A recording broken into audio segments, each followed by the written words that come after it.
Magandang gabi mga tol. Napadaan lang ako dito mga tol. Galing ako ng dito sa may dagat-dagatan. Napadaan ko to kanina mga tol, itong mga nakahiga rito. Mga kababayan nating Badyaw. Mga galing pa Mindanao mga tol. Dito sa may Alpharmart ito ng may dagat-dagatan.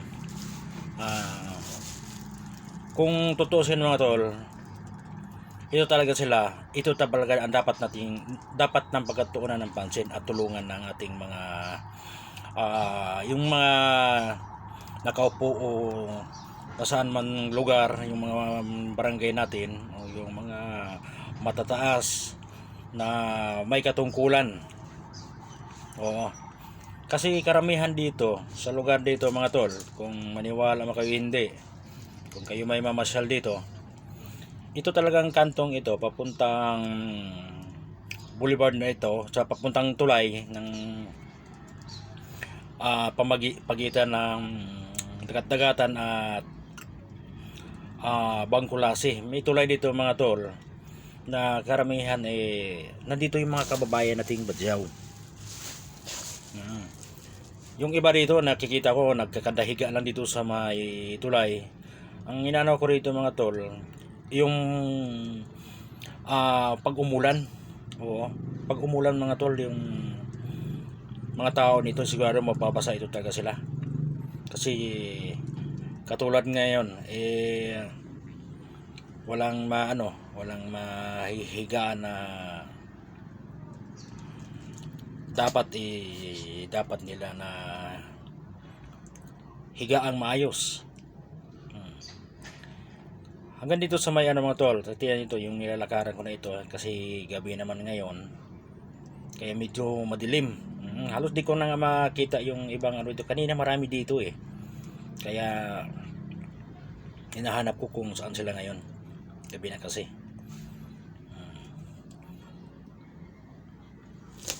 Yung mga diyan, yung mga kababayan natin na mayroong na sobra-sobra naman yung kanilang kumbaga biyaya mga tol, dapat mabigyan nilang pansin at matutulungan. Kasi karamihan mayroon ngayon kasi yung mga malalaking vlogger o kung sino may yung mayroon dyan, dapat tulungan natin itong mga taong ito. Gusto ko man tumulong mga tol, hanggang ganito lang gagawin ko kasi bukod sa wala para man akong sahod na dapat itulong sa mga taong ito, talagang tama lang mga tol. Kaya ipinapaabot ko sa inyo na kayong mga malaking mga vlogger, yung mga malaking content creator na sumasahod na sa mga pagbablog, dapat nyo rin tulungan ito mga tol, yung mga Badyaw nating kababayan. Kasi kawawa naman sila kung hindi natin sila pagtuunan ng pansin. Kasi napakarami nila mga tol.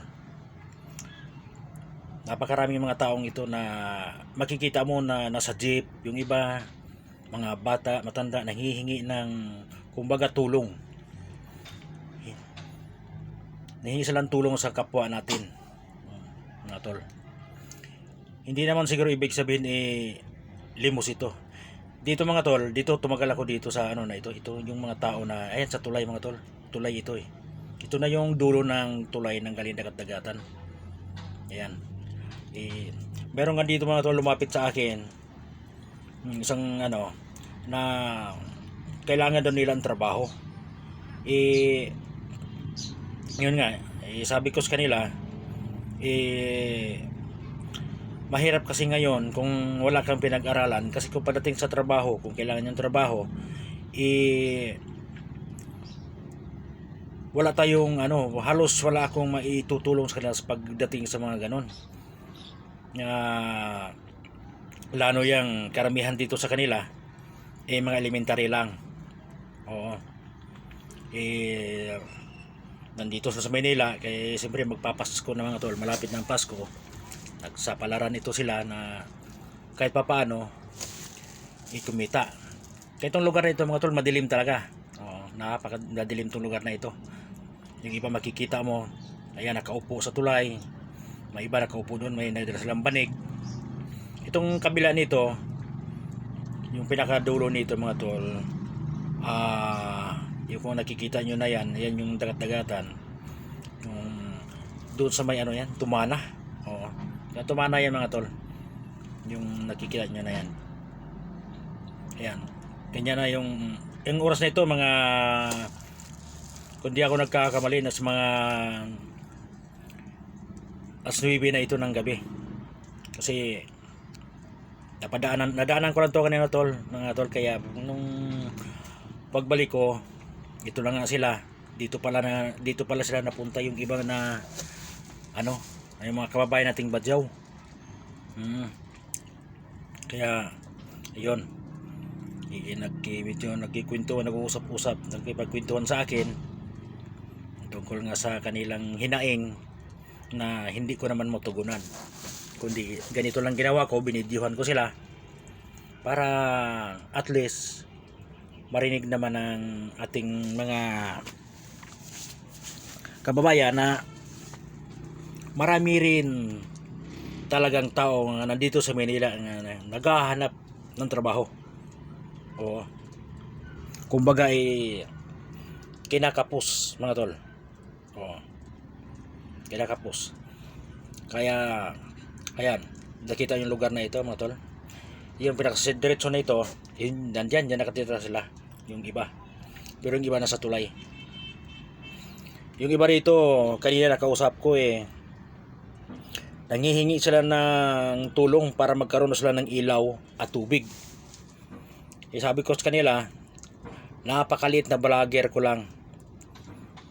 Kung mayroon lang sana ako mga tol na maitulong sa kanila, kung sumusahod lang sana tayo sa ating ginagawa,